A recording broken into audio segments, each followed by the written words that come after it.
Capitol Hill, you're how old at this point?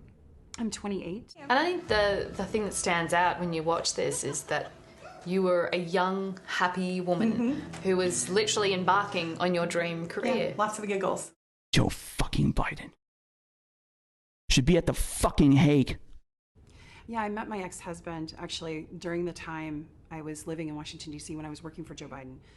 The joy of that was my child and my daughter, and it's wonderful. But the heartbreak was that he was quite abusive and had a history, and we were put in a program that required me and my daughter to leave the area and have a sealed name change and live in a safe house. They're not coming forward, okay, for your fucking validation.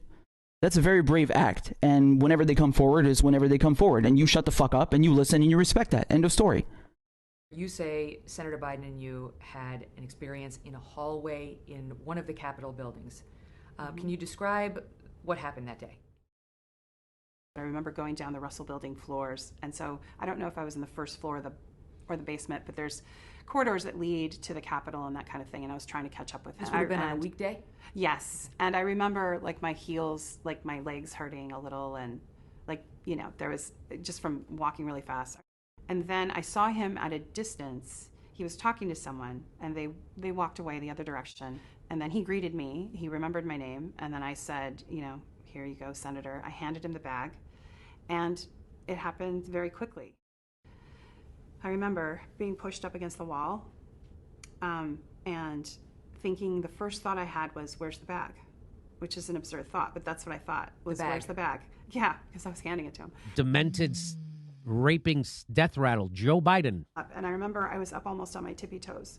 And when he went inside the skirt, he was talking to me at the same time, and he was leaning into me.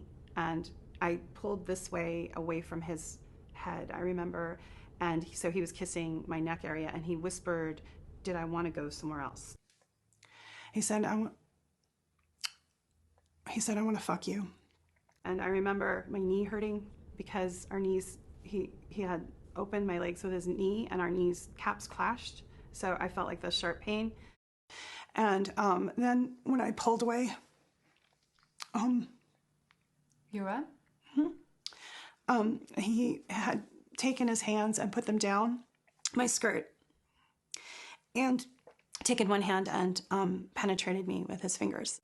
And when I pulled away, he pulled back, and he looked at me like kind of almost annoyed, and he said, come on, man, I heard you liked me. And that's when I could see that he was angry, and he put his finger kind of towards my face, and he said, you know, you're nothing to me. You're nothing. Those words stayed with me my whole life. Then he just kind of shook me, almost like, you know, and said, you know, you're okay, you're all right. Had you said anything to him? I wanted to say stop. And I thought it. I don't know if I said it, but sometimes, you know, when I've had a couple bad dreams or a few bad dreams about it, I wake up yelling that. I wake up yelling stop. Why did you resist going to the police? You know, they're there to protect the senators and congressmen. They're not there to protect us. What do you say to people who say they don't believe you? That's okay. You don't have to believe me. I'm the one who has to live with it. It seems there was very little for you to gain in coming forward. There's nothing to gain. And in my case, I lost everything. Senate office building in the middle of the day, in the middle of a corridor, he's a sitting U.S. senator. There would be others. That they can't believe Tara Reade because there's no one else making an allegation this serious. Mm-hmm. What do you say to them? I think I'm a poster child as to why a woman wouldn't come forward, aren't I? You see what's happening to me. My friends and family are being harassed and attacked and discredited and dragged through the mud. I think one thing that was notable was it took him a long time to respond, didn't it? Biden. Correct. Mm-hmm. Like how long did it take? Over a month for him to publicly respond. If he's watching this, what do you want to say to him?